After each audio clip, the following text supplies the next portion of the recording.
Can an insurance company total out my car if I want it repaired? Well, for those of you that don't want to watch the whole video, the answer is probably they can. So we have this scenario, you're driving along, somebody else comes along and hits you, it's their fault, your car's totaled out, the insurance company says, hey, we're going to give you a check for the actual cash value of the car. You say, no, I don't want that. I like my car, it's paid off, I don't want to have to buy a new one, I don't want to have a car payment. And if you total out my car, I'm going to get a check that's this big, and the cost of a new car is this big, so fix it. And the insurance company's probably going to say no. And can they get away with it?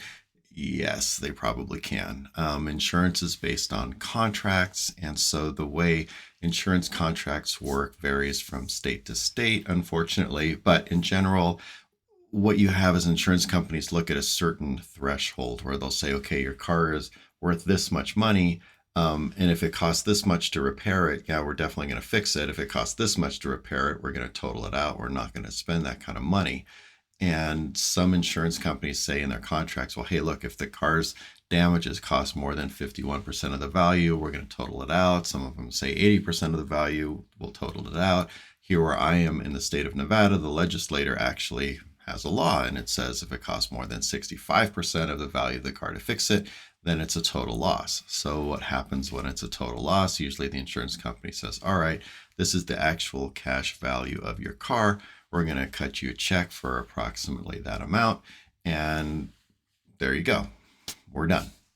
So how does this work in real life? Let's say you're driving a really stylish 15-year-old Buick and you get in a rather minor sideswipe accident. Well, the value of your Buick is like this much.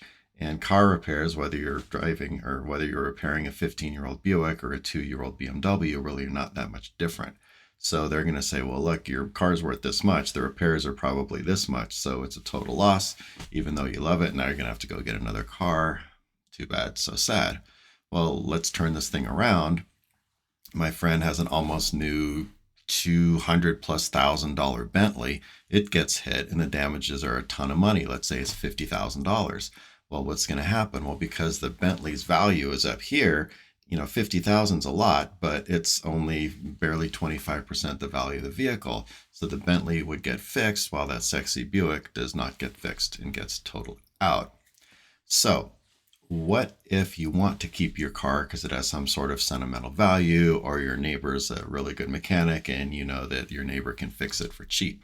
Well, what you can do is they call it usually keep the salvage. And so let's go with a hypothetical here.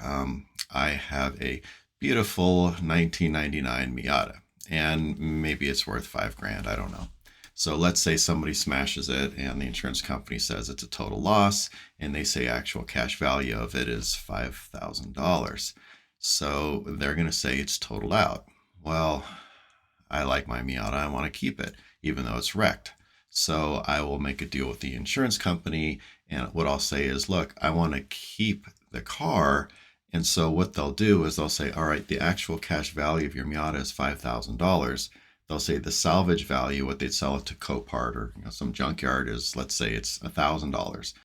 What they're going to do is, instead of cutting me a check for $5,000, they're going to cut me a check for $5,000 minus the $1,000 for the salvage. So I get to keep my wrecked car. I get a check for $4,000 instead of $5,000.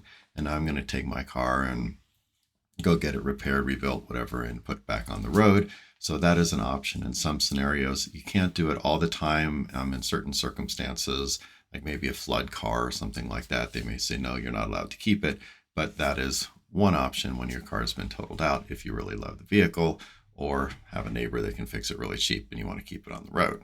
Now, do I have to take the first offer of actual cash value I get from the insurance company? The answer to that is usually no. What the insurance company does is they're going to hire a company, or maybe they'll do it in-house, to come up with a value of your car, their actual cash value or similar term in a different jurisdiction. And what they're going to do is say, well, it's probably worth about this much money. They're going to give you an offer. The offer is going to be on the low end of the spectrum. And then you're going to look at that and go, you know what? I don't think this is right. So what can you do if you disagree with the insurance company's assessment of your value? Well, one thing you can do is you can provide them with invoices for recent repairs, upgrades, things like that to say, look, you know what? This car is in exceptional condition because it had all this work put into it, blah, blah, blah. Let's say you just had, $1,000 worth of engine work done. Well, that's not going to add $1,000 to the value of the vehicle, but it is going to show that it may have been maintained better than other vehicles. So it should add something to the value, to the estimate. Another thing you can do is tell the insurance company, hey, send me the estimate you used to put the value on my car. And when you look at it, you may see that they're going to have a bunch of different cars that they looked at that were for sale in certain lots in certain places. And then go check, if your car is a nicer model than theirs, or if your car has lower miles or something like that, you can use that evidence to tell them, hey, look, mine has more value because your cars had higher miles, your cars didn't have these options, your cars were rusty. I don't know what it is, but whatever you find out, use that kind of information. You can also have your own insurance appraiser look at it if you want to go hire somebody and say, hey, appraise my car, come up with an appraiser and send that to the insurance company. That might help too. Now, if the claim is against your own insurance company, if you're trying to get your own insurance company to pay for the repairs of your car, what you can also do is look in your insurance policy. There may be a clause called an appraisal clause. And sometimes what that'll be is it'll be literally written into the contract, and it'll say, if you and the insurance company disagree on the value of your car, this is how we do it. And maybe in some circumstances, the insurance company is going to hire an appraiser, and then you're going to get an appraiser. And then there's going to be a third party appraiser that's going to look at both appraisals and come up with a number and say, hey, that's what the number truly is. And if none of this stuff works and you're really, really frustrated with them and you're being realistic about your car's value, you might go ahead and contact a consumer representative of your state's insurance department, talk to them and say, hey, you know what, this is what's going on. Can you help? And maybe they're going to do nothing. Maybe they're going to help you out. But hey, it doesn't cost anything, so it's worth the shot if you're out of all other options.